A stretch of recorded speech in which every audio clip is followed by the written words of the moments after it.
Welcome to another episode of the Being and Doing podcast, where I try to create space and invite unique minds that are all around us and share their stories that will hopefully inspire and stimulate your being. And tonight I am joined by Kristen Smith. And normally I start the podcast by just giving my impression of you. I don't give a formal biography, which you might at the end. But I think the first impression I got was just, as I said, from browsing your pages. and I was really touched and very curious about the experimental approach to life. And I was also touched by the way you are able to very neatly express yourself. And there's a sentence that I really like, and I used it in my Serbian copy, I need to disclose, which is that we are trying to find ways to translate the messiness of your inner world and ideas to people around you. I'm paraphrasing, but maybe you can say the whole sentence. And I found that such a beautiful description, which also says a lot about you trying to reach out and understand others, and also your capacity to understand yourself. So that's what really attracted me to you. And then we met, and then I felt like a lot of holding and curiosity. So I'm really curious myself on this end now to give that back to you and to really to really hear your stories. So welcome. Thank you so much for that impression. I'll take that as a first impression. I appreciate it. And the fact that you came across things first by virtue of what I put out in the world is always interesting, right? Because anytime we meet someone, we meet them at the moment they are at. You know, we have those friends who we've known since we were 4, and they've got the whole history, and maybe they've got the whole history up until a certain point, and then you check in every now and again. And then when you meet someone as an adult, it's always funny to then later have that conversation of, what was your impression of me when we first met? You know, because we're not always tracking exactly where we are or who we're putting out in the world at that moment that someone has decided, hey, I like you enough to actually have an interaction with you now. And so that's always fun. So I'm glad that what I was putting out there, you know, a few years ago is still ringing relevant. I actually did, what you're just saying opens an important topic, is what are we putting out there, and how are we in touch with what we're putting out there, what is staying in here, and how different parts of us are still being expressed in different places. So what was your approach to seeing what Jungians would call persona, or I don't know what other words are used for that, and understanding what you're putting out there and how to make that congruent with who you are inside? Sure. I think that, you know, to the extent that we've spoken a little bit about translation, right? So from a kind of broader, more gross level, I am a translator for my clients who have ideas and creative ideas that they want to birth into the world. And I help them hone that into specific language that's going to speak to someone, or hone that into, you know, a very technical or involved topic that then can reach anyone and resonate with them, right? So there's that kind of translation that's really plays a big part in my life. And then I think all of us, including myself, have that translation of self piece. And I personally have really seen, just even within my family, like I'm one of 3 siblings. I'm an oldest. And I've watched among my siblings, actually in my son as well, the different levels of awareness is maybe not the right word, but getting hung up on, or it making more of an impact of being more aware of how you're being perceived, right? Like, so I don't know at this point in my life that I spend that much time worried about how I'm being perceived. I have fun with the, hey, I can go get a mohawk last week just for fun. And that'll be a like character that I get to put on for that week and just be in that perception. You know, you get other people's reactions to that, right? And that's a fun game to play. I feel lucky. And part of that, I think, is that I'm nearing 40, that I'm out of that stage of being embarrassed by how I'm perceived or terrified it's going to be the wrong way. Or, you know, am I putting the right cool, whatever out there? Am I going to get hung up? Is someone going to think I'm a dork? All of that. I watched my 8-year-old is really kind of getting into that stage of won't wear a hat to school because someone's going to make fun of him. And I'm like, no, but you're so cute in hats, but it's that you watch that kind of awareness that I think happens with everybody of becoming self-conscious of how you're being perceived. And the biggest blessing in the world is the moment that, and I can't tell you why or at what age, and it's different for everybody, but just something shifts and you just realize you don't care as much. I don't care as much. It doesn't have an actual impact anymore. What felt like, if someone disapproves, if someone looks at me funny, if someone looks at me and thinks I look gay, if someone looks at me and thinks I look this, well, I don't want them to have that wrong idea of me, right?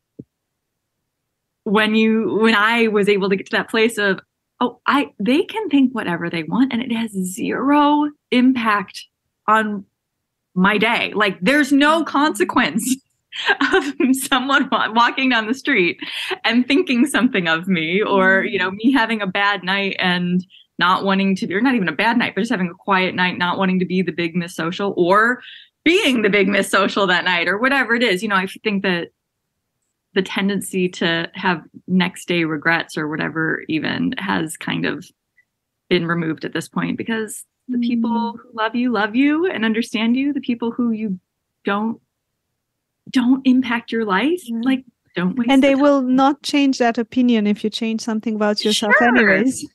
Sure. And whether they do or don't, it just doesn't matter. That's such a, and it's not something that you can learn early. It really isn't. I mean, as much as I can tell a kid, as much as I can try to be like, no, really, like you're going to be fine. It doesn't matter if that kid thinks X, Y, Z.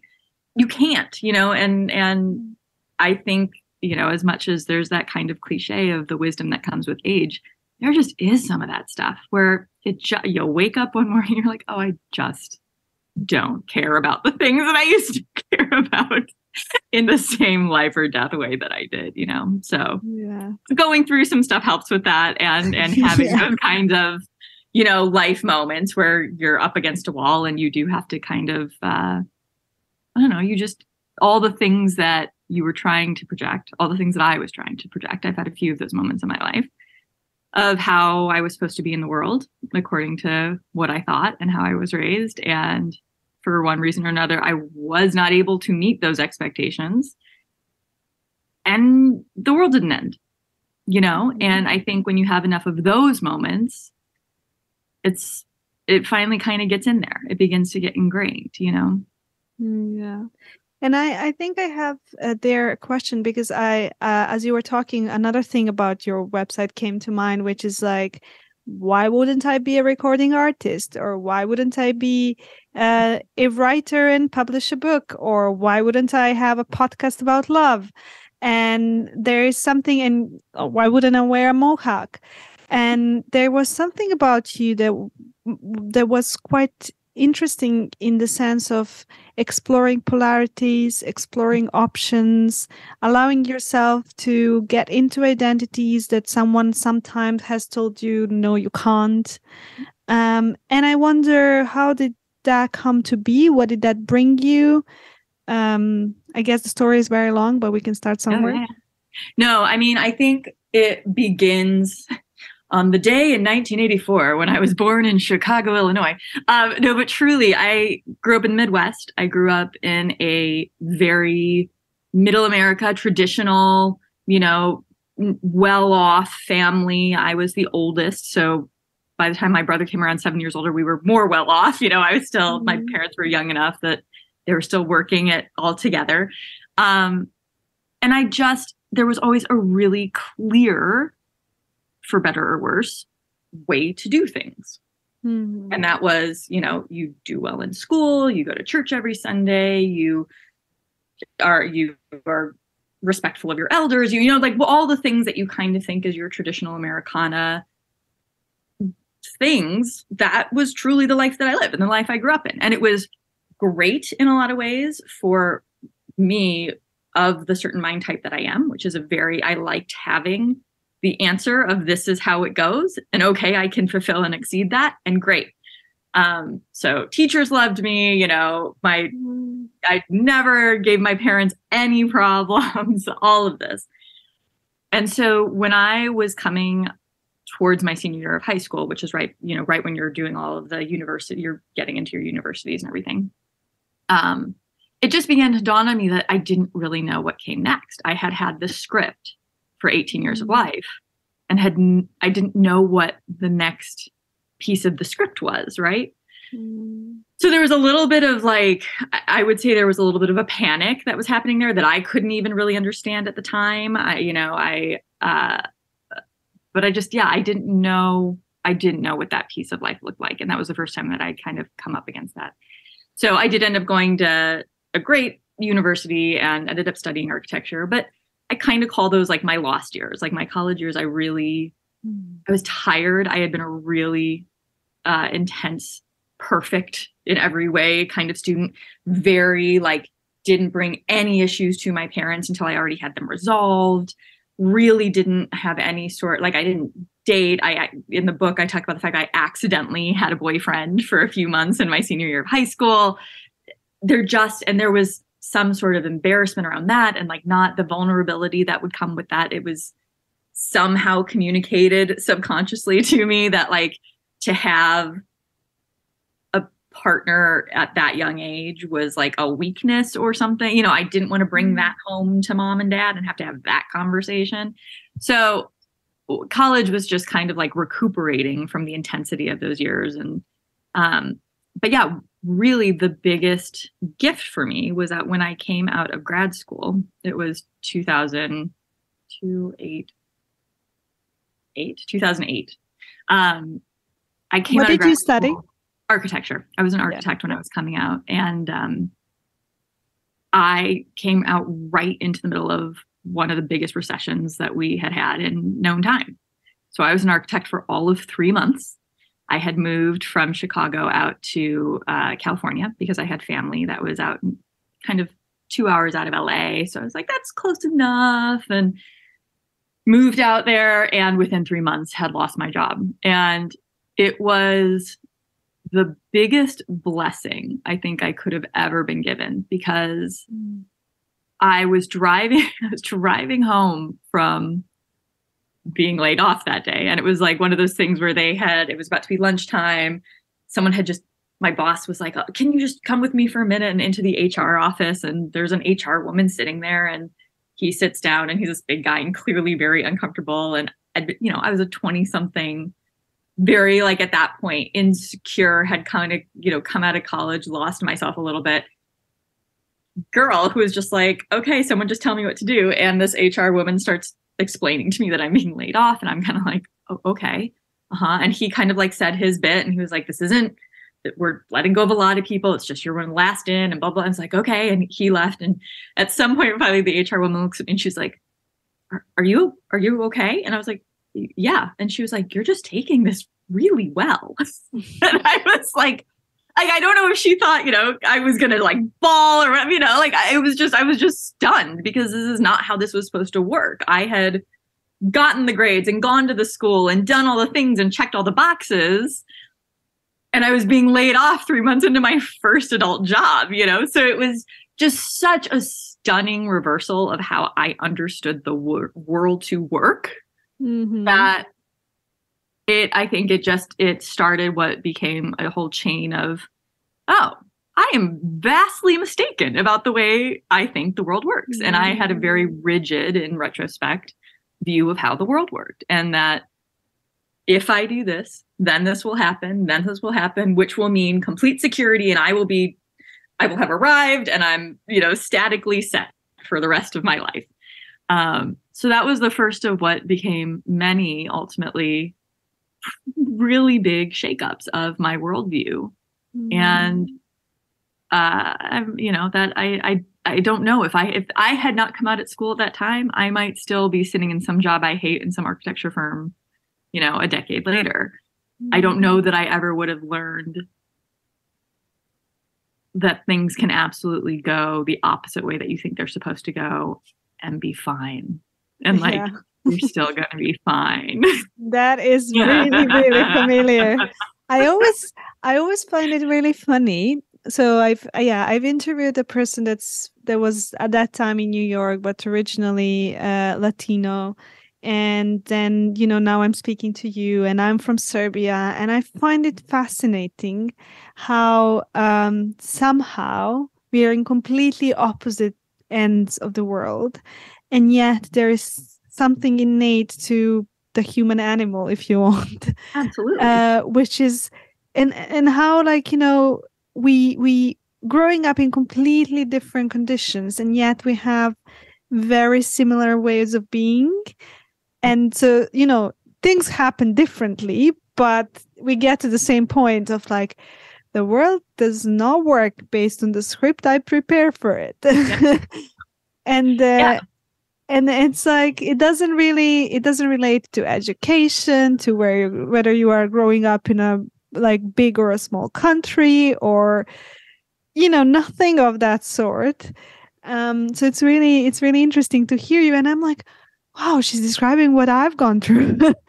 Absolutely. Well, and because I think what we're talking about, right, is psychology and the human condition. We're talking about what it means to be brought up by parents and culture, and what we have to grow into, which is the believing there is a way that this world works. And then we have to go through this often brutal teardown then of those illusions that have been instilled by parents or I think that's universal. And I think what's interesting and painful or I feel empathetic when I meet people who are later in life who haven't gone through that real shakeup and still are just convinced because they're in pain, because they, generally speaking, they still are under the illusion that the world works some way. We know the world doesn't work any particular way. So they're in constant, what's the word I'm looking for? They're in conflict? Not conflict. They want it to not be the way it is. They want it to not be going the way it is. Like I cannot think of the word right now. It has left my brain. But it's that illusion. Resistance. It's like a resistance to it, or a wishing it were other. That is where the pain is, right? Like that is the opposite of acceptance of the situation. That is why isn't this thing that I'm trying to cram in this box? It won't go in the damn box. If you're doing that at the age of 50, like my heart goes out to you, because I just am like, that's a rough way to live. So as painful as I think, you probably have had a lot of those like Band-Aid ripping, world shaking moments. Oh my God, yes. As rough as they are in those moments, I think when you have enough of them, when they show up, and this is back to the experiment thing to some extent, when they show up, there's a level of security in knowing that you're going to come out the other side. Because you're like, okay, I've been through a few of these now. I know I don't end up dead on the side of the road at the end. So let's see where this one goes, Yes, exactly. But there's peace in that, right? There's a part of that is just, I guess, adulthood. But there's peace in knowing that you're going to be okay, regardless of what is occurring externally. Yeah. But you can't know that until you've been through it a few times. Yeah. Marion Woodman is talking about that life is a series of birth canals. Yes. It's several of them. No, it's true. Yeah, sometimes on daily basis. Like, this is how I thought it worked, but no, it isn't. Here it is. Yeah. So, and I think that's what drew me. So I had that experience with when I was out of grad school, and then had a number of just, my career things of, I ended up like working then at a Starbucks for a while, because for 9 months, I tried to get a job down in LA in entertainment, and was still like, I can't do a job where you get fired every 5 minutes when the job is done. So, okay, no, that's not for me. And so then I went and worked at a Starbucks, which I had never done. And so like, that was one of those moments even of like, I did all the right things. Why am I 20-something working at a Starbucks? But I had so much fun. And like that ended up being the most reawakening job for me, because it was social, and it was really structured and lots of stuff going on. And I was really good at managing people, I found. And so it was, I only did it for 9 months, but it was like such an important 9 months for me to kind of wake up from what had just what I'd been doing all through college, which was sort of like sleeping through it to some extent. And so then I ended up going and working what I thought was going to be a temporary job in aviation insurance, and ended up being there for 4 years and becoming an underwriter, and hated it then because I was like in a box in an office somewhere. And I'm like, here's the thing I'm supposed to be doing. I have a 401k. I'm making okay money. I have an office. It's in California. I climbed the ladder for 4 years because I was supposed to climb the ladder from assistant to underwriter. And now I'm here and it's off. It's nothing I want to be doing. And so that was that was the first time I think I had to really choose to make a dramatic change. And that was leaving corporate America, which corporate America is what I was supposed to be doing and like trying to get to. And that was rough. And brave. Maybe. I don't, brave is a hard word, but yeah. Robin said, with Robin, we were discussing sometimes when you're doing these things because you feel like if I don't do this, something really bad is going to happen. So it's not really brave because you feel like I have no choice but doing this. So it internally doesn't feel brave, but it is a brave thing to do. So, but yeah. It's that sense of I don't have a choice anymore. Yeah. And my brother is 7 years younger than I am. And he happened to be, I lived near my grandparents. He was out for that period of time in my life for a summer. And he was really like such a little, young beacon of like, you're gonna be fine. Just leave the job. Like, he's like, there's no problem here, And it really kind of took him holding my hand to sort of be like, okay, the thing I had to do. And I found out much later that this was actually, though it kind of just came to me as this is what I think I need to do. This is actually a really important exercise now through the rest of my life. And because it actually taps into what we call esteem, is actually choices, right? It's knowing that we have choices. And your subconscious doesn't know the difference between a good choice and a bad choice. So during that time of my life, I just took out a piece of paper and just was like, okay, what else could I be doing other than sitting in this office selling aviation insurance?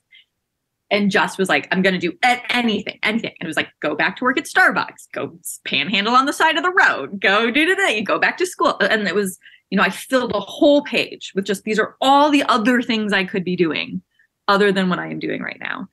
Mm-hmm. And that was enough to be like, oh, okay, I can leave. I'm not stuck here. And my unconscious didn't know the difference between panhandling and going back to school. And, it was just, I just needed to know I had options. Yeah. And so I've used that a few other times in my life, and like I said, much later than someone said, like, this is what esteem is. It's this options piece. I was like, oh, that makes total sense. Cause that's what I had to do back then to get out of there.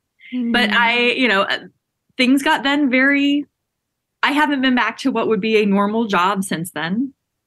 And I actually have a really good friend from middle school who I was talking to her on the phone the other day, and she's a musician in the South. And she was saying, like, I think you're the only other person I know who just walked away from like what we were supposed to do. Like, we don't have normal jobs. And I think the two of us are the only that I know have done that. And it's funny because I think of her as, she's a musician. She's so alternative, she goes around and plays gigs. And I hadn't lumped myself in with her in that way. And I was like, oh, yeah, no, I still am not living the life that I was quote unquote supposed to live. And do I still have echoes of that being the wrong life? Absolutely. But I think that's where those moments of experiment show up, right? Like, that's where I'd had this experience of my life was supposed to look this way, and instead it looked this way. I ended up getting pregnant, which was a complete surprise. I was not going to have kids. That was not, and certainly not getting pregnant out of wedlock. Like that was not an option. And suddenly here I was, 29, having to sit down with my parents and tell them I was pregnant. That was like earth shattering as far as like how far outside of the kind of girl I am can we get. Showing up and having to tell my parents I was pregnant at 29 was blew that out of the water for me, right? Like it couldn't get any more. Well, it could probably, but it was just, so I was so shocked. Pregnant and on crack would probably be. Okay, there you go. I was so shocked to find myself in that life, really. Like not even in that position. I was just, this is my life of a non-working in corporate, pregnant, 29-year-old unwed. I was just like, this is my life. Yeah. Like there's no book to read about it. 18-year-old me would have been like, what the heck are you talking about? Like, no, that is not ever going to be your life. So just the drastic dropped into the deep end moments like that, I think are what really started getting me specifically a few years ago into this stretch where I then wrote a book and did a podcast and went and recorded the song, because it was the final like conscious awareness of these moments of continually looking back to my 12-year-old self and being like, okay, I know you would never have seen this coming, but isn't this kind of crazy that this is what life looks like? And it began to be, okay, if I can do this accidentally, or which I don't think anything's an accident, if I can do this unconsciously, if I can call these like completely insane scenarios that I did not consciously plan, but clearly called in so that it would shape my life, right? Can I do that consciously? Like, why not? Why not be able to play with that stuff? And so it was things like, I am not the type, anytime that there's that question of like, I'm not the type of girl who, like that became a challenge, right? That became okay, first, why am I saying that? Like, is that a me value? Is that because how other people are going to perceive? Is that it's usually a mom and dad value. I'm almost 40 and it still is usually a mom and dad value. Like they're just baked in there. And so things like, okay, I'm going to take a year and write a book. Things like, okay, not only am I going to write a book, I'm going to write about the most personal, the only thing I know, which is my own experience, and the most like personal, intimate experience of this life that is so wild and wacky and confusing. And how did I end up in this life? And so, obviously at that point, I was both with the book and the podcast, I was really tapping into sexuality. What did partnership look like for me? Here I was now a single mother who was working for myself and was like, okay, but then what do relationships look like for me? And beginning to question, like, why hadn't I had, that like normal, another like this from childhood, like, well, you just wake up one day and you meet someone and you get married and like, that's how life works. That hadn't happened. And, so what did that mean? And what did it mean that I was then, falling in love with these women who were in my life at various points in time? So it really became the mode of exploration for me that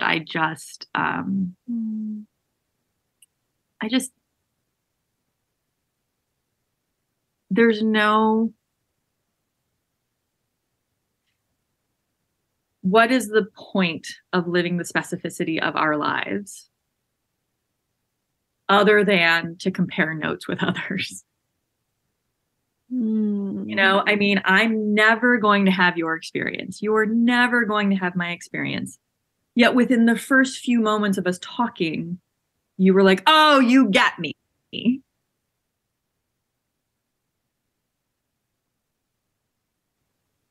Or, oh, my experience is validated because that person is validating it for me because they've had a similar experience or have had that same experience. The only way we get to have those moments of connection and I'm okay is if we're sharing those experiences. There's no other way. Like, and so like when I had the book of I interview my parents actually on the podcast for one of the episodes, and oh, I haven't heard that, and I would love. Now that's my next thing. It was an interesting one because the next morning after we recorded it,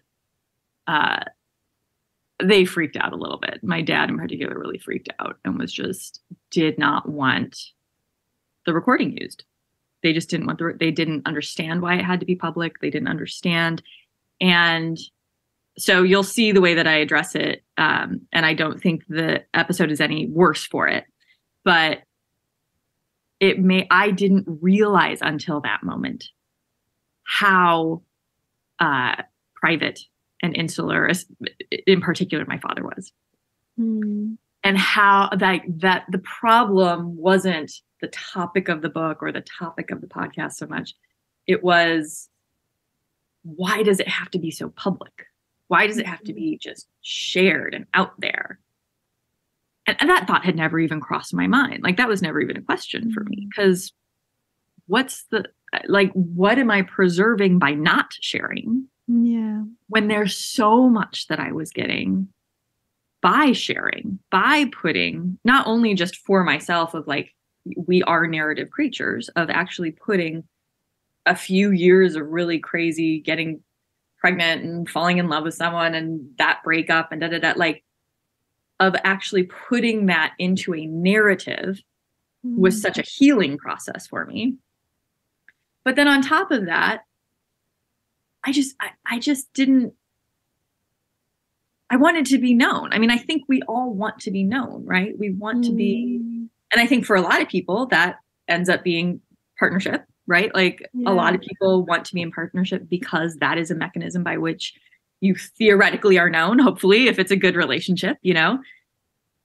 I have not done the partnership thing in any significant way, you know, and so that was another way to put together something that would allow me to be known, and maybe by people who don't know me at all, and maybe they're going to just know themselves through it. But there's value. It's the value of the experience of living. Like, I think that's where it comes together for me, because it's not about sitting down around and waiting for my days to expire, right? Like, I've got my limited numbers of days here, and let's do the best and get to the end, and that will be that. It's, what can I collect along the way? Yeah, let's see if I can sing a song. Okay, great.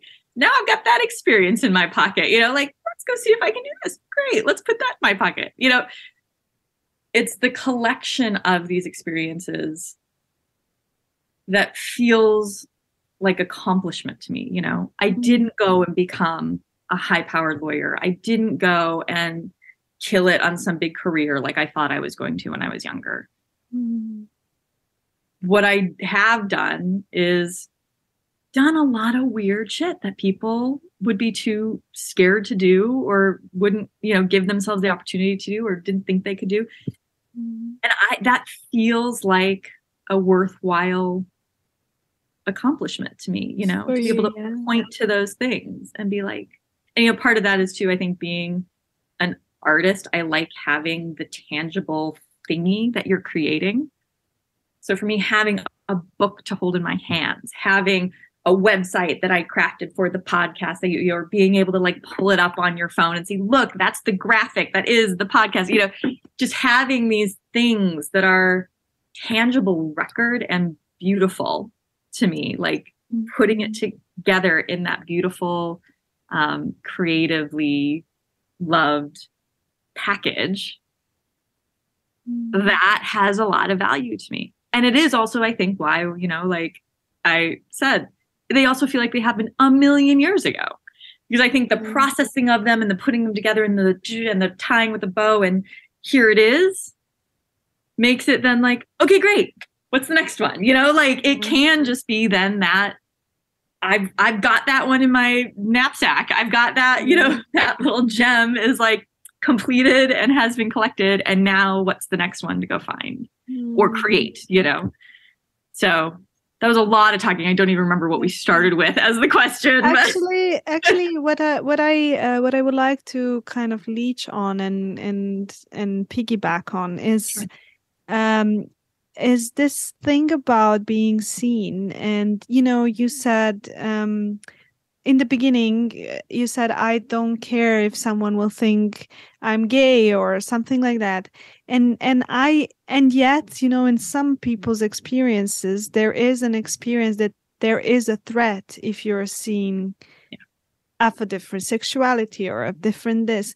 So that is the part for me, which is, I guess, it would be so nice if we could get to a place where being who you are is not a threat, and therefore you don't need to cut off a part of yourself to be who you are, which is, I think, probably what was happening to you in the process of all the things that have happened, where you're faced and you're like, well, the baby's here, so you can cut me off, but there's not much I can do, kind of thing. Yeah. But I guess there is I guess for many people, and maybe we can discuss how you found support. There is this feeling that it might be an actual physical threat or death, or actual death. And there is still a lot of support in the world, and a lot of people who care and who want to support you and who want to see parts of you that you have been disowning for years. So what I'm wondering is, how did you find support in these places? Because it sounds like quite a lot to carry. And I'm sure you had some of it in you, like someone calls it the unbreakable strength of the human spirit. So I feel like you have that. And yet, maybe some people don't hear that whisper or that fire inside of them. So yeah, I'm curious how you supported yourself. Yeah. No, and I think that there are a bunch of different aspects that fed into that, right? First of which, I'm amazingly lucky to live in the US, in California, in what is, ostensibly an incredibly accepting place. Yeah. Like, you can pretty much show up on the street doing whatever you want. So as far as the external perception piece, it was never is always not a great word to use, but the strongest piece of being concerned was not how are the people out on the street going to perceive me. It was always, for me, how is my Midwestern family going to see me, right? It was always, how are my more conservative relatives going to respond? So as and far also as those conservative relatives inside of your inner community of 100%. And that's what I mean. I think those are the worst. What the biggest piece going through all of this was truly the fact that the version of all those people that actually live outside are so much different than the version of those people and those voices that live internally, right? And that was a really big lesson for me, and continues to be always. But at one point, someone who I've done some work with said, can you let your mother, your father, your aunt, whoever, can you let them have the dignity of their own experience, right? Like, can I allow that the version of my mother or the version of this person or this that I am holding and saying, oh, I don't need to have that conversation with them because I already know she's going to say this, and this is going to disapprove like this, and then I'm going to feel crappy, and this, they're just going to be all like, blah, blah, so I'm just not even going to bring it up. Well, what a dick am I? Because I haven't given that actual real life human being the opportunity and the courtesy to allow them to have the actual response and processing they are going to have. If anyone, if you flip that around, if you ever thought that someone was like, oh, I already know how you're going to be, like, blah, blah, blah, blah, so I'm just not even going to mess with you. Like, I would be so offended. I'm like, you don't know how I'm going to respond? honestly, that happens sometimes with my 8-year-old where he'll be like about to ask me a question. She's like, never mind. And I'm like, what? And he'll be like, you're going to say no. And that drives me crazy.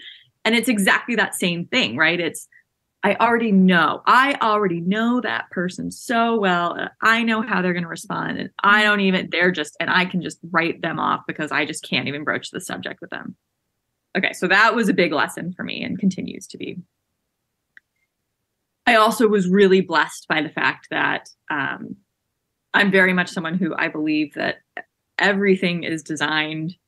My unconscious is being used. God is in the mix. And so when major things show up, I often say that I was completely appropriately ignorant of what was actually going on until the moment that I wasn't, right? I had to know. I had a steady job with a 401k in order to move my butt all the way over to California and start, find an apartment with these roommates and start my whole like post-grad life of like, okay, I live on this side of the country now and I'm going to start my life. And then 3 months later, I don't have a job. I wouldn't have come into California and done all that without thinking I was going to have total stability, which was then, when the magician pulls the tablecloth out and everything else keeps staying on the table. It's like, never mind, you don't have a job, but you're already in California. So what are you going to do now? Those kinds of things. I mean, even I didn't know I was pregnant for almost through the first trimester. I had multiple birth control tests pregnancy tests, multiple pregnancy tests that were negative while I was pregnant, because I was just not supposed to know I was pregnant until the day of my grandfather's funeral. That was the day I finally got a positive. And I was almost through the first trimester at that point. But that's when I was supposed to know. So there are enough of those things in my life where I feel taken care of. When I found out I was pregnant, my grandparents, my grandfather had died. My grandmother moved out of her home. I suddenly had a home that was available with 2 bedrooms and a dishwasher and a place to do laundry. And while I was pregnant, suddenly a job appeared, and I love doing interviews. It was the first interview I was ever nervous about because I had to figure out what to wear to kind of hide that I was starting to show. And then I had to tell this person at some point during the interview that I was pregnant, and thank God, he was wonderful and lovely and so excited for me, and they hired me anyway. And it was a job that I could continue to do from home for, a good chunk of time after I'd had the baby. So suddenly I had health insurance.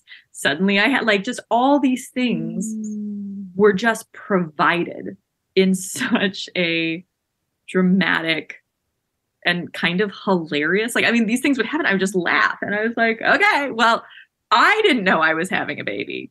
But evidently, this was all planned out. Sorted it out. Completely taken care of. And I had an amazing group of female friends out here at that time that just really rallied. All the stress I was having around the disapproval I was going to get, all those people who were going to disapprove, I had some distance from. And all the people who were right there with me in a day-to-day kind of way, there's no skin off their nose. Great. There was going to be a baby around, there was a group of us at this yoga studio who were just incredibly tight at the time. And it was like, okay, great. And when he was born, I just brought him into the studio during class and it was fine, so I just had relationships provided, actual physical roof over my head provided, these things that I could not have heavy lift orchestrated for myself some way if I had to slog it through. I just really have been taken so care of, that is a big piece of the being okay. Now, that's not to say that, good Lord, it still is a really hard conversation to have, to come out. It's a hard conversation to have to say, hey, by the way, I'm having a baby. It's a hard conversation to have, hey, by the way, I'm leaving a stable job and going to go off and I don't know what I'm doing. When you're not meeting expectations, right? That's really what we're talking about. And in any situation where someone feels like there's a threat because of how they're showing up, it's because there's a resistance there's those external people. This is not meeting their expectations in some way. And they're either so unhappy about that they're going to fix that situation, or they're going to ignore you, or they don't care. I mean, there's all different ways. Often in these relationships, sometimes our worst fears might actually be true. Absolutely. And I think that is most probably why we are not having those conversations. Absolutely. And yet sometimes it's important to take those risks to do have them. Well, I mean, to take it out of even like a bodily threat thing, right? Like think about, I had the experience of knowing a relationship was at its end, right? But there were so many things I was not going to talk about with this person because I didn't want, even though I knew it had to end, like it needed for my own mental health to end, I also didn't want it to end. So you are skirting around these topics, and you were skirting around like, okay, how can I just maintain? Because yes, maybe you're wrong about the way they're going to respond, but maybe you're right. And maybe they're just going to leave. And maybe there's just, whatever the thing is. I think that, it's kind of a stereotype that so many women in particular have been in that moment of relationship where like, well, I'll take this version of this relationship because it's better than not having them at all, right? Yeah. Like, so guilty of that. How many movies have been made about that? How many, it's such a typical situation. And I say women, but that's unfair because I do think it happens to men all the time too. But it's that sense of like, I know this isn't everything it could be, but if I bring that up, I could end up with nothing. And this is better than nothing. Yeah. And I think all of us who have gone through that process and then been on the other side of like, now the relationship has ended and now some time has passed and like, that relationship. Thank God I did it and I should have done it earlier. Right. Yeah. But, that's where like you have that grace for like I don't know what that internal clock thing is, but there definitely is one. You come to that place where you have to leave the job or you have to leave the relationship or you have to. One of my favorite teachers from back in the day when I was much more in the yoga world was a man named Ravi Ravindra. He's an Indian man who lives up in Canada, and he would come down here to Ojai and speak once a year. And he's actually here right now, I think. But one of my favorite lines he would always say was, it's not the freedom of choice, it's the freedom from choice. So when you have that moment, a lot of people think freedom is, I can do anything. The most freeing moment is when you know you have no choice but to leave that relationship, or you have no choice but to tell that person you love them, or you have no choice but to do, whatever that thing is where you've been pushed all the way to the edge of the cliff. And there's actually just, oh, thank God, this is the only thing I can do. Yeah. That is so freeing. And I always loved how he turned that on its head. And it's true. For me, it's true. Just that clarity of focus, that moment where it's no longer decision. Yeah. It's just what's happening. Yeah. Yeah. Yeah. Yeah, I recognize that. And also, I think behind me, I actually have a book on Gestalt, which is called Risking Being Alive. And I think there is so much about what you're talking is about that everything is an experiment, and every experiment is a risk in a way. And I think what we are building in our lives is not the capacity to always have the answer we want, but a capacity of trying something new and seeing what the answer is, regardless of the fact that it might not be what we want. Yeah, absolutely. Absolutely. I think that's where pain comes in, is if you think that you're going to do something and there is a given outcome you want, and if it is not that, you will be upset. You're going to a lot of times miss out on the other weird, great outcome you ended up with. You know what I mean? I think that the more we can just keep those expectations to say keep expectations low sounds like settling for something. But what I mean is to not be white knuckle gripped to this is how this needs to turn out for my life to be okay, for me to be okay. Guess what? That's one of an infinite number of ways the scenario could go. So what are the odds that you're gonna like get that one you've decided is the one that's gonna make you okay? You know what I mean? When I was pregnant, there's the weirdest thing that happens where everyone, as soon as you tell them that you're pregnant, wants to tell you their terrible, horrifying birth story of someone they know. I don't know why this happens, but it was fascinating because it truly taught me in that few, I was only knowingly pregnant for 6 months. I knew by the end that all of the like horror story births that I had been told was because someone was so dang adamant that this was how they were going to have their baby, and they weren't going to didn't matter what else was going on. This is how they wanted to have that baby. And then something would go so sideways and they wouldn't adapt. Whereas the ones where people had no issue was like, oh yeah, well, I thought I was going to be having this, but then baby decided this. And so then, here we are, and it was like, okay, good. That was a good lesson for me to be like, okay, here's my plan. And who knows what's going to actually happen on the day of. We're going to find out how this occurs. I think the more that we can be like that, I try to do what I can to be like that in all, experiences that I can consciously. But it's such a much more interesting life. Yeah. Because I can only think this big, and whatever actually is going to happen in my life, if it's going to be any bigger than that, it's not coming out of my mind. It's something that is being orchestrated beyond me that I get invited to the party finally. Yeah, and actually, what was staying with me a question throughout is how has being a mother changed you, especially because being a mother was not in your script. right, at all. It has been truly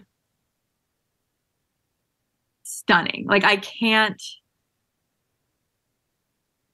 imagine. I know there are a million lives that I could have. This is not the one that I would have chosen for myself because I would never have thought I was this capable. I would never have given myself the credit of being able to love another human being in an unselfish enough way that I would have allowed myself to think I could have a kid. You know what I mean? And so with him, I very much approach him in the same way that I do other things, which is I'm going to do my best for you. And I'm also fascinated to find out who you are and why the heck you chose me as a mom. But okay, this is the choice you made. Let's find out who you're supposed to grow up to be and do what you're supposed to do in this world. And I think that that's been a really good method for he and I, and I have this kind of theory that the way you get pregnant does affect the way you parent.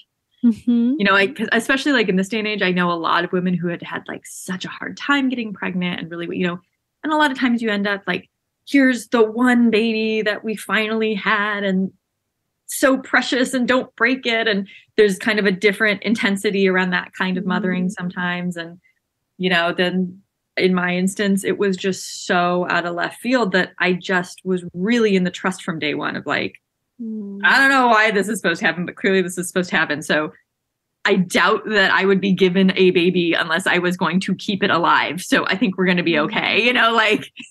If keeping him alive is my level of success every day, then I can do that. But it's been pretty great. And I mean, especially as someone who I haven't done the romantic relationship thing on any sort of long-term major scale.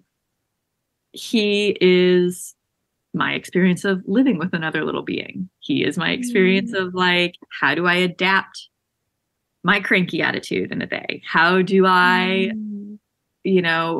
show up in the way that I actually want to, as opposed in a reactive way? How do I just say to him, sorry, I know that sounded mean and that wasn't at all about you. And I was tired and blah, blah, blah, and not paying attention, how I communicate with him, how I live with him. These are all things that I probably wouldn't be doing with another human being, possibly, you know. But he's amazing. And I'm so lucky to have him in my life. And a big piece of it for us has also been navigating not only motherhood itself, but navigating the co-parenting piece, which is really complicated. And guess what? I am not someone who thrives on conflict. And it took me I mean, this is my practice partner, you know, like it is years of intense study I've now been in of, okay, how do I show up in conflict? How do I show up and keep my eye on the ball? Like, how do I not get completely collapsed by emotional responses and reactions?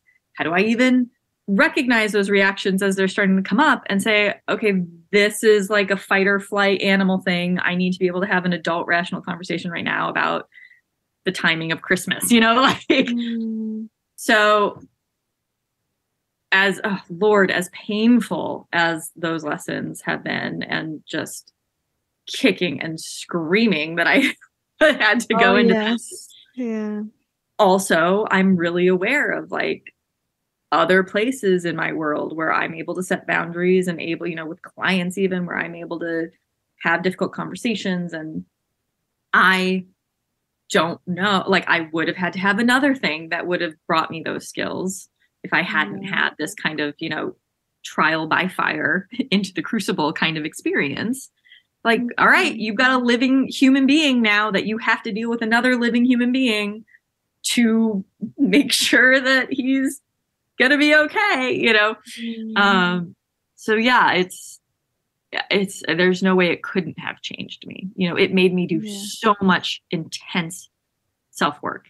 I'd already been in the process, but man, when I found out I was pregnant and those first few years, I knew I had 7 years of precognition to try to screw him up as little as possible. So I was just trying to clear my stuff as fast as I could because I didn't want to hand it to him to keep going. And that legacy stuff, I mean, I think that's where I just knew that that was the best I could do for him, was to just not even hand it to him in the first place. Yeah. So I just tried to clear as much of my stuff as I could, did the best I could. And when he turned 7, I threw a huge party and I was like, all right, he's out of precog. Whatever he's going to talk to about his therapist when he's 30 has already gotten baked in there. So I can't do anything anymore. Actually, that's a really interesting thing about this pairing partner. You said, I think before all of what happened to me, I would have seen your situation as tragic, you know, as like, oh my God, or like, you know, she's going through so much pain and I would never be able to do that. And, you know, like all these kind of things. And you kind of hope that never happens to you, kind of thing. And I think being in spaces where I've seen people have completely different lives, going through so much different kinds of adversity, and still kind of being able to live a rich and full life has inspired me so much. And well, first of all, I want to thank you. But second is like being in that fire. And, you know, I mean, I can't even imagine. My imagination is something like lying on the floor and being like, what the fuck? Like, where do I go? Which I've been there too. Next? Yes. You know? And yet here you are, and yet you have a book written, and then, you know, and a podcast, and still exploring and trying to understand what all of these means and what sexuality is, what partnership is, what being a mom is. What I'm again really curious about is, you know, what's the internal place which you can rely on in these moments to kind of keep you going? Because it sounds like you have it inside. You have something to fall back on. And I'm wondering, what do you think that is, or what do you feel that is? Sure. I mean, I think some people would call it God. I think some people would call it, you know, the Christ consciousness. I think some people would call it one of the things that I learned when I went to therapy the first time, which was when I was 24, 5, something like that. No, yes. And I was going through a really intense, what I didn't understand what was a breakup at the time, but was a friendship that had dissolved. I walked in, it was finally, I'd kind of like gotten it together to go, and there was still a little bit of a taboo in my family and in my world of like going and seeking help in that way. But now I was old enough that I could just go do it on my own and pay for it myself and not have to tell anybody I was doing it. But I was explaining to the therapist, one of the very first sessions, about how often I would like find myself telling myself the narrative or the story of what was occurring to me at that moment, and kind of looking at it as like a third party witness, and kind of be like, I wonder what I would think about the person who was like experiencing this experience right now. And the therapist said to me, you know how many people would kill to have that ability. And I at the time, I didn't really understand what she meant. What I now kind of take it to mean and understand it to mean is just that there's a level of observation that I think that piece is innate in me to some extent. I do think I have, for whatever reason, a bit of an analyst in my mind. I think there's a bit of an observer brain that I thankfully just came into this world with. But I think that in combination with really just the belief that I'm going to be okay. Like whatever's happening, that moment of being present. Am I breathing? Am I warm? Can I blink my eyes? Okay. Then anything else that is happening in my brain right now is just happening in my brain. Number one. And number two, I don't know where this is all going, and wherever it's going, so far, I've lived these 38 years and I'm still okay. Like I'm still here and breathing and have gone through all these things, and I'm still alive and functioning. And I just trust that I'm going to be okay. And not only okay survival, but I really trust in appropriate ignorance. I really trust that there are larger things at play that I cannot understand right now, and someday will, but that it's for a greater arc. It's for a greater purpose. It's so that something else can happen. This needs to happen. So yeah, I think that really is what it comes down to. And I mean, part of that is just being raised in the church, and the fact that I was lucky to have a really intelligent group of, I had a really academic group of people that I went to church with growing up. And so it was just very much ask questions and be curious. And if that story doesn't make sense to you, go find like a professor who might have taught a class on that and ask him about that story, So I think that's probably where some of that, ask questions and be curious, that all really fits with religion to me, which I completely understand that doesn't fit together with a lot of people with religion. Yeah. But for me, they're a really happy marriage. And I think that it's what allows me to move through life the way that I have, and hopefully, continue to. It's just that trust. It's just trust. I love that. And as you were speaking about your experience and like how therapy is seen as something, I was reflecting on, for us living in Serbia, the US is like, the country. It took me years to understand that it's a continent. Yes. Yes. And that there is something about people's need for safety that they find in that stability and their own trauma responses of whatever they have gone through life. But I just wonder, going from a place like that, what was something that supported your curiosity?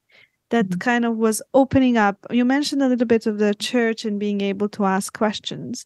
I mean, for me, it was my high school, or seeing some examples of things that can be done differently, because I grew up in a place that has 10,000 inhabitants. It was a town with a church and a school and a small theater. And I felt like the world, it felt like so big. And now it's really funny when I go back, it's like so tiny. It takes like 15 minutes to go from one end of the town to the other. And now I'm like, oh, wow, the world is big. And at that time, the world seemed so small and the opportunities so limited. And then I was slowly kind of conquering is maybe not the right word, but maybe it is the world. Like more and more spaces of freedom inside myself, because at the end, it's really inside of us that we conquer those spaces. So what I'm curious is what supported you in that quest of, I know there is something bigger. And it's just like, I can't find it. And yeah, I'm on this quest. So growing up, I was really lucky because I had parents who really valued travel and independence. And that also led to some things I need to talk to my therapist about. But on the whole, it's part of the reason, I have explored with them later, as an adult, how kind of the trade-off for hyper independence being bred into a kid was that there was no value really put on finding a partner. So I've often asked that question of myself of like, is it just because we never, like, that wasn't part of the family values, even though I have parents who have been together for 43 years or whatever, but so they really bred that hyper independence into me. And so it was things like, in the summer, I was going to be 12 and take the train downtown Chicago and take art lessons at the Art Institute and, walk with my portfolio and then walk back to the train and take the train back. And so it was those kinds of, immediate kind of experiences. It was a lot of travel. They were always really, they wanted us to travel internationally kind of as soon as they were able to afford it. And then we're able to afford it with all the kids. We all, as a family, have done international travel for decades now together. So there definitely was, and there was always the assumption that I'd go away for college. There were so in the Midwest, a lot. It's very much, I'm painting with a broad brush right now, but there are certain kind of areas of the country where there's a little bit more of a value of like, no, you stay home, you stay close to family, you stay, you can go to University of Illinois, that's far enough kind of thing. With my parents, it was just always kind of assumed like I was going to go to university in Scotland, maybe, like it was just like, no, of course you'll just turn 18 and go wherever you go for university. So some of that was just already baked into the way that I was raised, which was a total blessing.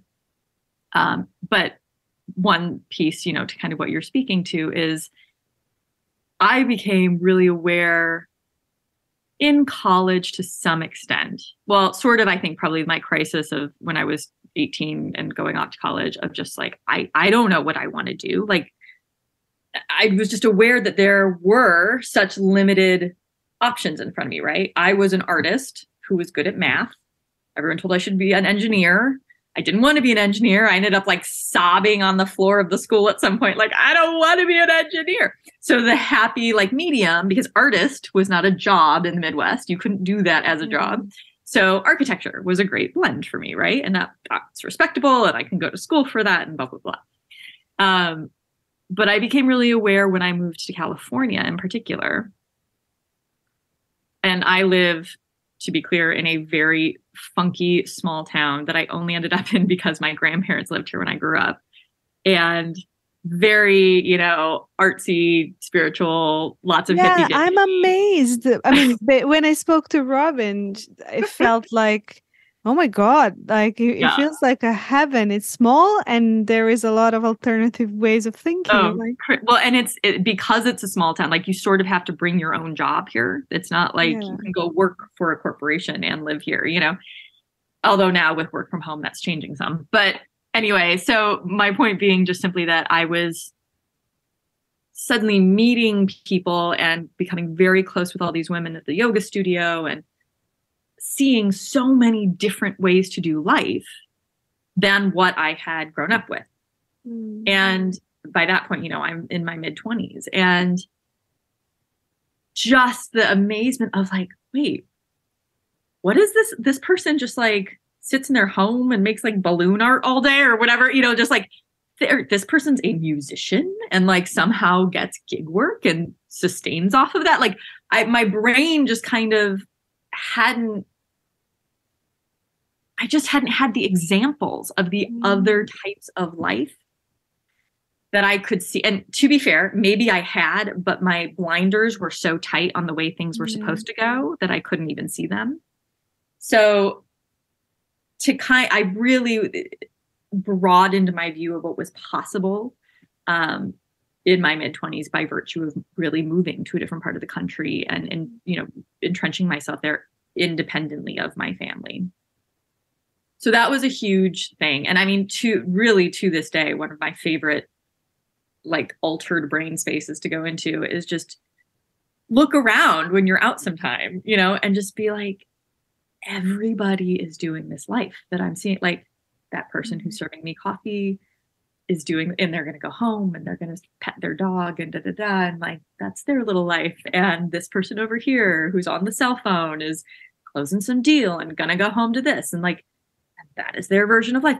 And it just gets so trippy so fast. How many? And so that's where then really you can play the game of like, if this is the smorgasbord, what makes me choose the things in my life that I'm doing, right? Like, and could those be altered, or do I want them to be altered? Or, you know, because we can't do anything, but we can do a lot of things, and we can make choices to, you know, change our priorities. And usually it's priorities, quite frankly, that are holding us in one pattern or another within our lives.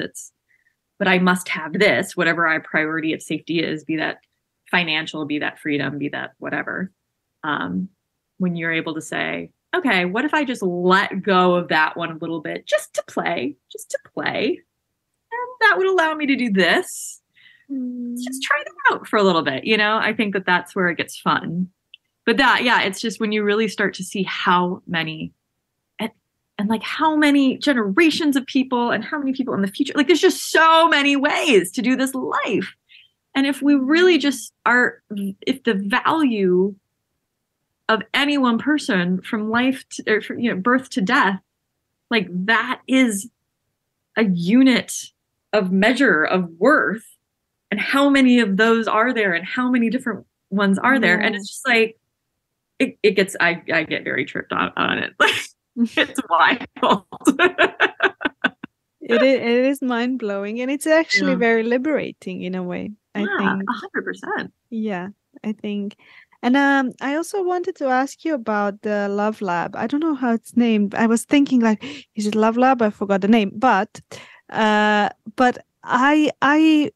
very curious about that, because at the moment I'm as far away as I could be from what I guess my parents imagined for me, because I neither have a partner nor a kid.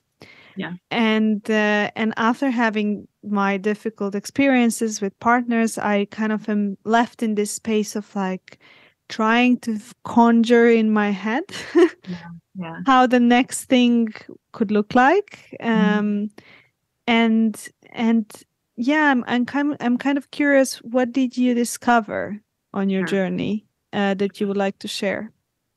I think one of the most important pieces that came together for me when I was really in the like slog and struggle of just what is something wrong with me and what is it if there is, you know, basically. I can't say enough for really working through parent issues, because damn if we don't replicate those in our relationships. It's just crazy. And the blindness to them is just wild, you know?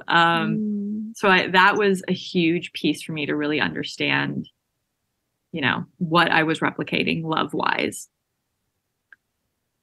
Have you ever read Robert A. Johnson's books, He, She, and We? No. So there are these tiny, thin little tomes that he wrote. And I think Robert Johnson just died maybe like 5 years ago or within the last 5 years.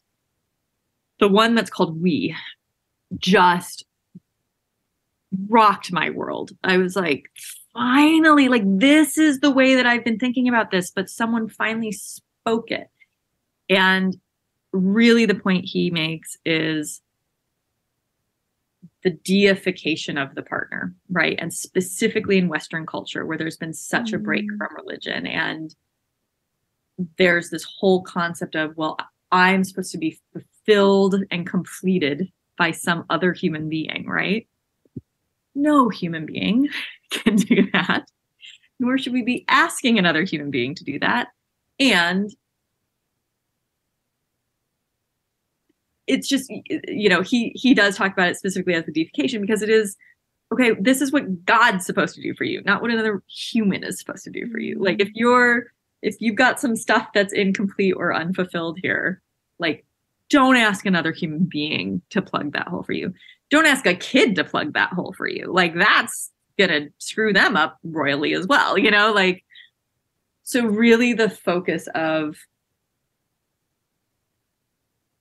I know this sounds funny, but being okay with the fact that I was okay being alone. Because part of the whole thing was, well, I've been alone. That seems like that's weird. Aren't I supposed to be with someone? I should figure out what's wrong with me that I want to be alone. And then I come in on the other end of that and being like, no, I'm really okay being alone. And I'm okay with that, you know, being aloneness. Do I stay open to the fact that partnership could be amazing and another one of those like big trial by fires that could be great? Yes. I've never felt like I have to have it. And now finally, I kind of at this stage of things, I don't even feel like I have to figure it out. I feel like it'll be there. It'll not be there. Quite frankly, it could just be a pain in the ass. Like, I don't know if that's what I want even. But it's really the fact that partnership to me doesn't actually feel about it's about the other person at all. It's about, what are we trying to find? What am I trying to find that I already have? And if I don't have it, I should figure out how I can be having it now, because it doesn't need to be contingent upon anything else. One of my very favorite, I think I put it in the book actually. There's this guy who I do some work with out here named Greg Pruse, and he has a great analogy where he has 2 water glasses that are halfway full, you know, and it's like, well, I want to feel full, so one pours into the other, but now this one's all depleted. Well, I want to feel full, so that one has to pour in. And if that's 2 human beings who are trying to be in partnership, it doesn't work, because someone's always trying to fill the other with love, right? Whereas if you've got a teacup on a saucer and you fill up the teacup and then you fill it up so much that it begins to overflow into the saucer, that saucer is the extra love that you have overflowing from yourself that you get to share with another person. And that way you both get to be complete, and you both get to, you already have all the love you need. And you have so much that you've got more than you can use, and you want to give it to someone else. That's when partnership works. And so for me, in that search of partnership, that was what became real clear, is I wanted to find that saucer full. I wanted to have so much love that I had extra and wanted to give it to someone. And that takes self-work. It takes self-reflection. It takes time with self. It takes looking at those wants that come up and seeing them as pointers and saying, okay, I'm wanting something. So what do I feel is lacking? How can that lack be met? Other than by like, I demand that you somehow fill this lack for me. Like, what's the internal generation of that filling of that lack, whatever it is? Or is it even a lack? Or is it just something that got baked in the hardwiring that needs to get rewired, you know? So yeah, that has been the biggest piece for me. Thank you. Thank you for saying that. It's very interesting. I had that conversation yesterday, actually, with a friend of mine. And we were speaking about painting and, you know, how you can ask of the painting, questions and how you can find answers. And I actually was, I don't know whom I was sharing this with. I was like thinking, I would like to find a partner with whom I would like to have enough, have a small house, and then to be able to do some charity work. And then a friend of mine looked at me and was like, why exactly do you need a partner for that? Like, can't you just start doing that work now? And I was like, true that, kind of. So I think there is a lot in and I think, yeah, a lot of my partners were those projections that I kind of was like, that's what I want and I see it in you. And then, I mean, I remember one of the things that I thought I wasn't was funny. And then like one of my partner was really funny. And I thought like, maybe I can learn this from him. And then another thing, I didn't think I was strong and smart. And then like, I was like, there is a guy who has that. And so you project all of these things. And absolutely. And it's like slowly breaking up those projections and kind of giving them and putting them back to you. But it's a difficult process. It's a crucifixion almost. It is. And I think it is until it isn't. Yeah. I think those of us who are lucky enough to come to the moment of, oh, there's actually no problem here. Oh, yes. Yes, I actually interviewed a woman, and that's exactly so it's unfortunately in Serbian, but I wish it would have been in English. But she said, it's such a weird thing. When you're small, your parents tell you this is what you are, or this is who you are. Then you start believing it. Then you spend your whole life justifying that this is who you are, or who you are, and where you were not this in the first place. So you spend so much energy into kind of maintaining an illusion of yourself that you were not in the first place. And I was like, so true, and unfortunately so inevitable. Yeah. As you said in the beginning. Because we do come out as little pink flailing things that can't keep ourselves alive. Yes. That's the truth of our species, and we have to have these love beings take care of us, and whatever they're giving us, we have to believe is love, because otherwise we die. Yeah. And that sets us up for a whole world of understanding what love is. And actually, I started, to be honest, and it's not me being skeptical, I think, but I just started really being dubious about what we deem love, as in like something that's being chased, something that's kind of a feeling you get to, a feeling you understand. Yeah. And at this point, I'm like, I'm not sure if I'm even interested in the term anymore. You should read Robert Johnson's We. I think you would really appreciate it. It's very quick, and it's very, it's very insightful. Okay. But no, because you're exactly right. And specifically in the West, it's just been bastardized to this rom-com, runaway bride thing, or chivalrous knight, coming to sweep you up and take all of your problems away. And even as someone who didn't totally dig guys, like I still had that dream every now and again of just like, oh, wouldn't it be so nice if just someone showed up and took all this from me and I just got to sit on the couch and eat bonbons? Like, who hasn't had that dream in a moment? And who still hasn't had that, sometimes. Right. And that's where, I think that where I used to think that illusion was me. I am aware when that arises. That's the little inner kid who just wants to be off the hook of all the responsibility of being an adult. And, I got to look in the mirror and say, hey, it's okay. Like, I hear you. I hear you want to sit on the couch and eat bonbons, and that's fine. And maybe we'll do that today. But don't worry, I got this. I'm the adult driving the car, and I'm going to pay the bills, and I'm going to figure out how to get us food today. And you don't need anyone else to take care of you to do that, you know, like you got this. But yeah, I think we sometimes do that projection of like caretaking as partner as And I opposed to think partner. I think that's actually I just had a therapy session with a really good friend. I think there is something to being able to consciously ask for that. Sure. Because I was saying to her, you know, just sometimes I just need to outsource this. I just can't be the one taking care of myself. And that's not to say I want to manipulate you into taking care of me.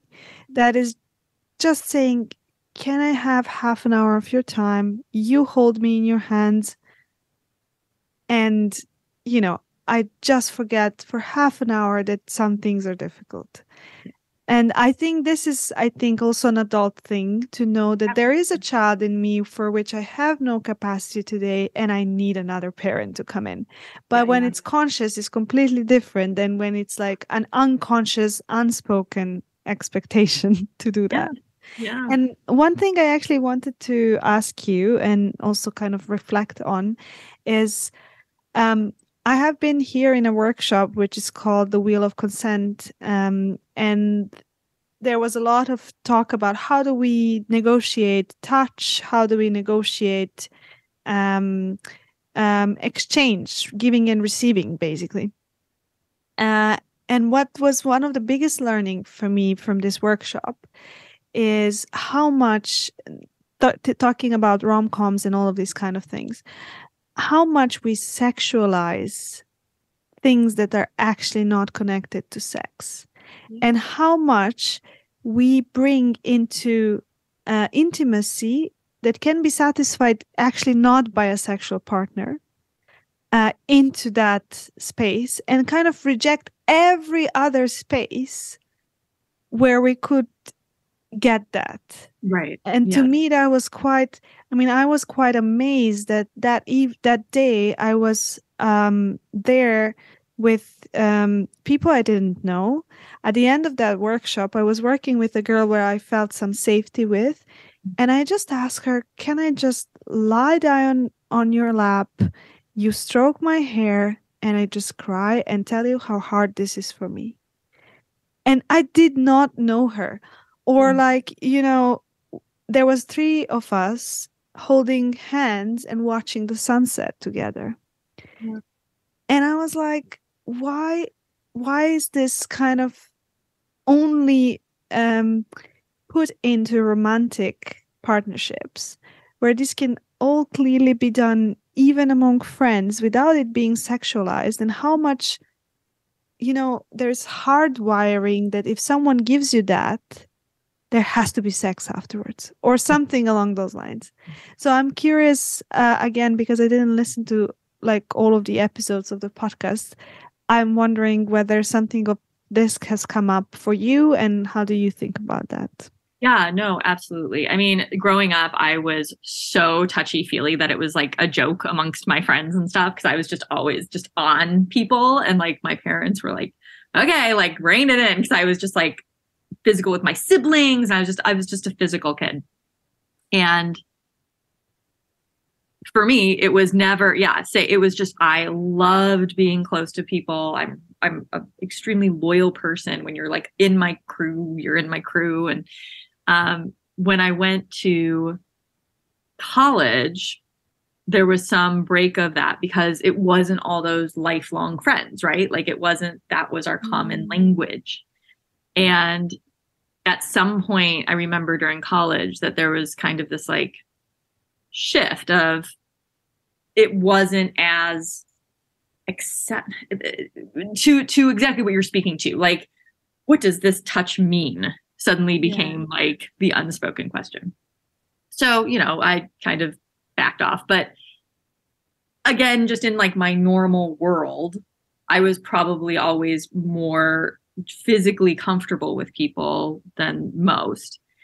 So I've always been a big hugger. Like I love that. And so one of the pieces, you know, really that I talk about in the book is, you know, I was with someone who I was with for a couple of years. in every practical way. She was my partner. She was there through the pregnancy. We were incredibly physically close. We'd share beds. We'd be naked around each other. Like, it was all very just part of the closeness of our relationship, was that we were able to be that close. But we never slept together. We never crossed into that place of sexual touch. It was lots of touch, but it was never with sexual intent. So that was one of the things that I really brought up. And I think I talked about it in the podcast too, but I don't remember actually. But the point being that when we broke up, when she left my life in the partnership kind of way that we had been for a few years, part of what was so hard was the fact that because we had never crossed that line into sexual behavior, I didn't have any claim or standing to grieve in a public way that I had lost my partner, because she was just my friend, right? Like, regardless of anything else, we never slept together. We never made out. So, we kissed all the time, but we wouldn't make out. So I was so, at the time, tormented and later fascinated by that question of, what is that little nuance that splices that difference between, this is the life partner I had through a huge chunk of these amazing pieces of my life, who was my partner, but I can't go out to our mutual friends or our community and be sad and devastated about the breakup I just had, because she wasn't actually my romantic partner by anyone's, kind of definition of what that should be. So that really, truly, that one piece is what made me write the book, because I was so confused and having such a hard time understanding that and knowing what to do with that through that next year of grieving, basically, I had to work it out through writing. I had to work it out through trying to understand all, really take a look at my whole life then. And that's when I was able to look backwards and say, oh, these 3 other women in my past that I had these incredibly rich and intense emotional relationships with that then ended for whatever reason, that I never, my parents didn't understand why I was so upset. I didn't even necessarily understand why I was so upset. I could now look back and go, oh, I was in love with them. Oh, we had what to me was my partnership relationship for those years. So, I still kind of say, I don't have a lot of experience in relationships because I haven't had a lot of boyfriends and girlfriends, as the, tags would be. But I've had, there's a matchmaker that I've spoken with a bunch and stuff. And she was one of the first people to say, what are you talking about? She's like, yes, you have. They weren't named boyfriends and girlfriends, but you have had rich, partnered, counting on one another, being there emotionally for one another. You've had those relationships. They just didn't have the right title, right? But you still have that capacity in you. And so that really was comforting to me, be like, oh yeah, you're right. I do know how to partner with someone. I do know how to be giving of myself and appreciative of them. And I do know how to interact in that way. And just because I didn't have that title doesn't make that any less true.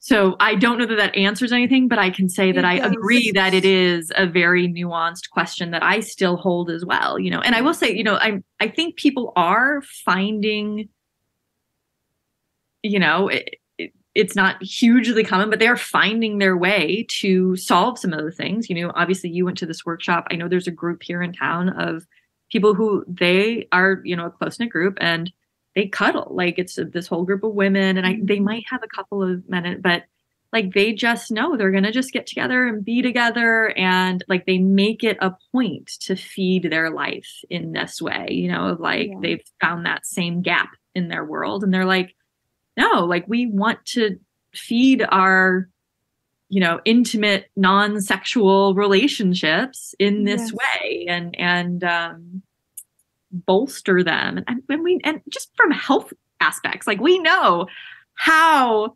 much it can increase your immune system and like all these things, where you're like, it does make you, it makes you hurt for those who are lonely. Yeah. That there's not a more accessible. Exactly. Yeah. Exactly. I think that is exactly it. It's just when I start, I mean, I'm still at the point of just having a cognitive knowledge that's an option and finding ways of actually going into and reaching into different ways of satisfying similar needs that are not like confined to whatever we call a romantic relationship. But I really like what you said, that it wasn't named partnership or it wasn't named romantic relationship, but that is something where I think we don't give enough credit to other relationships that are intimate. That is intimacy. And to me, this is something that it's slowly, I mean, I think I was always aware of, because I mean, I kind of am permissive to be impacted by others and I impact others, but it is something that only now I'm starting to loosen up, as in like as constructs that I received from where I am. And it there is a sort of a sadness that like, oh my God, like I've lived 30 years like thinking that I can get this only here, and I can need to suffer for 2 months where this person is not there, and if I don't do it with them, then I'm betraying them, and all these other things that come into play. And so suddenly betrayal seems like a little bit different. I mean, there is betrayal. I don't want to. Oh yeah, it's about agreements, right? It's about it's about negotiation. Exactly. It's betrayal if you said you were going to do X and instead you did Y. Exactly. If you both had a conversation where it was like, okay, well, here's where our boundaries are and what our relationship is, and everyone's okay, great. And if you want to change it, you come back to the conversation and talk about changing it.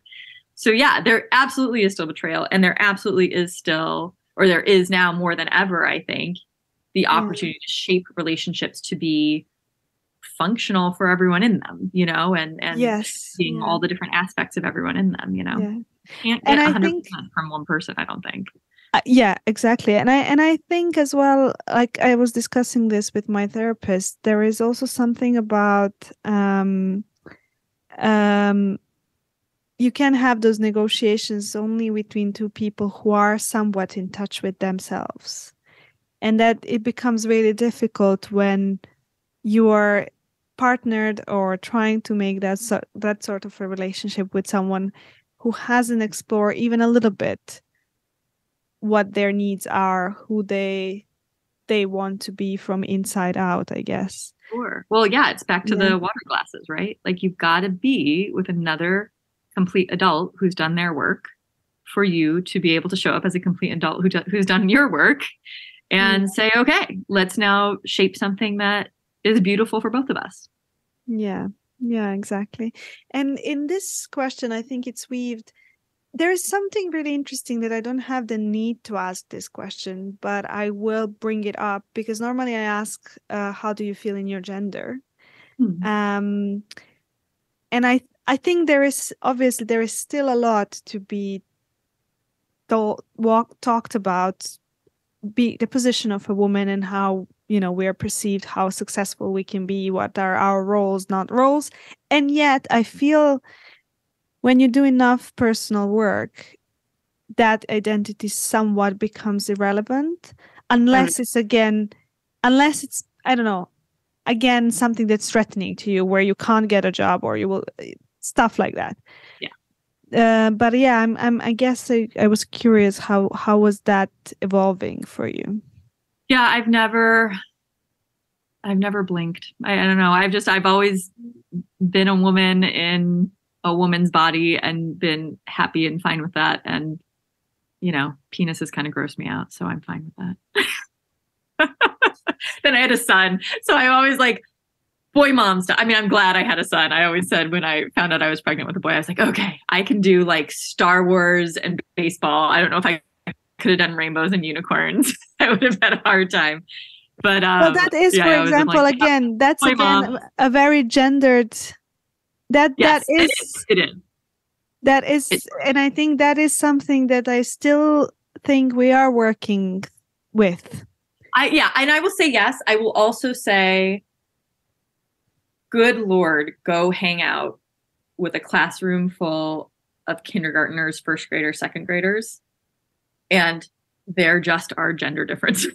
Like, it's fascinating. It's fascinating, and it starts so young, and it is completely not something, you're just watching it happen, and it's not something they're choosing, and you don't know why all the boys are picking up sticks and making guns out of them. And you don't know why all the girls, every time they come out to, like, I'll go and do art project with them sometimes. And like every time starting in kindergarten, when a girl would come out, she'd be like, well, what color did Ireland pick? Like, she wants to know, what are the other girls doing? Where am I falling in the boys could freaking care less. I mean, it was just like, it is the most fascinating thing to get to witness.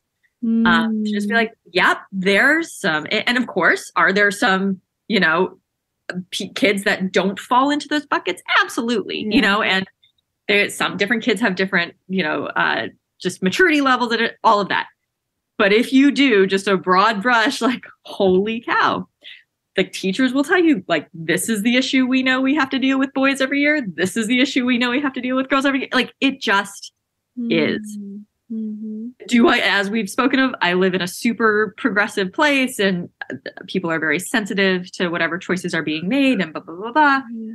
And, God bless them. And that's great. But you walk into a first grade classroom and you just see boys and girls are different. It just is true, Yeah. And so, I guess this is not about obliterating that difference. It's about allowing within that difference to be, again, a difference, as in, like, if there is a girl who wants to go and make a gun, certainly, and I think that's, we're getting into kind of different territory now, but I think that's where any time where we're trying to whitewash, ignore that there are differences, anytime we try to do the, like, well, everyone's the same, everyone's equal. Well, sorry, like, I lived in communism. This IQ and this IQ are not, this person who can build a barn from the ground up, and this person who can't find the nail, like this person who can write a sonata with their eyes closed, and this person who is tone deaf. I'm sorry, like, not everyone is equal. And thank God. Yeah. How boring would that be? And on top of that, like, if I'm supposed to be the same as everyone else, then guess what? That's a problem, because I'm not. And I don't think any of us wants to be, so like, I always have the issue of, like, how are we both saying, like, everyone's different and we should value their differences? Everyone's the same, and, like, we have to treat them all exactly the same, and and I'm like, those don't work together in the same sentence. Yeah. But yes. Yeah. No. That's been the story of my life. In that equalizer, and it's. I mean, I think what it's more important than that is kind of, we always talk about really equal opportunity, and that's different than equalizing. Yeah. So, it's about, if you want to try this, no one is going to stop you. Yeah. Which is completely different from, you have to try this and you have to be like this other girl who does it as well.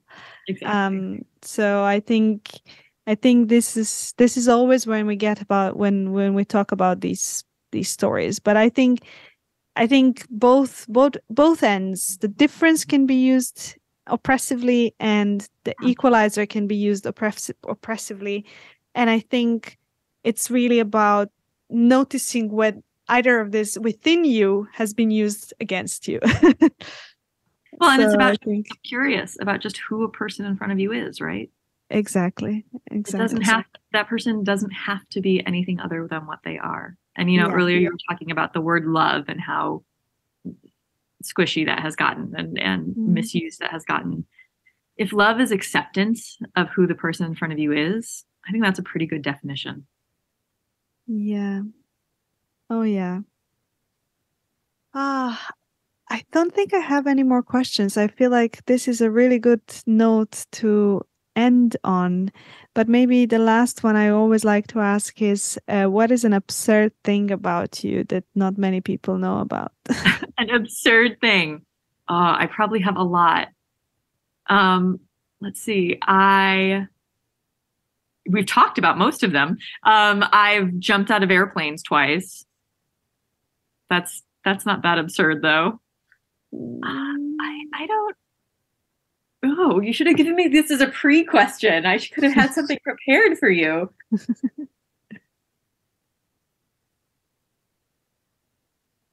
I mean, in the context of everything we've been talking about, probably what's most absurd is that I, amidst all of this self-knowledge and everything else, still get taken down by depression relatively frequently. And that's a piece of my life, and it's something that comes in waves and goes for times. And when it shows up, thankfully now I'm able to just kind of ride it with a little less, without the judgment that necessarily used to be around it, or the trying to push through it. But yeah, it's pretty absurd to me that still arises despite everything that has happened and everything that I feel like I've learned in this life. And maybe it is because of everything that has happened. Who knows? And it gives you the space to, I think often what I believe also when I work with clients, there's only as much sorrow and pain as we can take at one point. Sure. And then, we go through that, and then we kind of go out, and then, there is another space for another chunk of the pain that we are carrying to release. Yeah. And I feel like those are the invitations to heal a bit of another place that has still left to thaw and to kind of yeah. Thank you very much. Do you have anything that I haven't asked you would like to share? I think we've been very thorough today. Go get Robert Johnson's book. I think you'll love it. Yeah, I will. I was thinking, what's the name of the author? And now I know. Robert Johnson. Thank you. You have just heard the story of Kristen Ruth Smith, a brand consultant and graphic designer by day, an author and podcaster by night.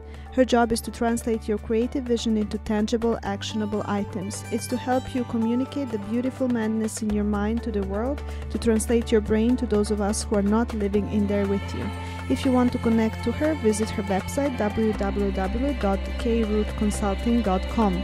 Thank you for joining me on this journey, and please share, like, and subscribe so that these stories can reach more people.